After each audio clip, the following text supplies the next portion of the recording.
అరటి తోటలోకి వెళ్ళి హనుమ యంత్రం కానీ హనుమ బొమ్మ కానీ హనుమ అని రాసి కానీ మీరు అక్కడ పెట్టి మీరు కానీ ఆ రోజున ఉపాసన చేశారా అరటి తోటలో, ప్రత్యక్షమైనటువంటి స్వరూపంతో స్వామి వచ్చి తీసుకుని తీరుతారని భయం ఇచ్చింది సంహిత.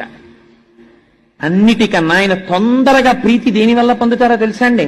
అరటి పండుగ. కదలి పూజ అని ప్రత్యేకమైనటువంటి పూజ ఆయనకి. కేవలం అలంకారంతో ఆయన తృప్తి పడిపోతారు.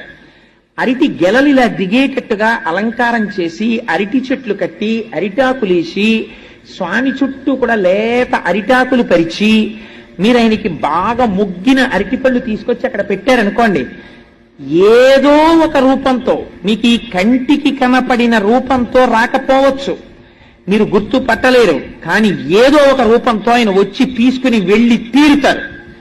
నా జీవితం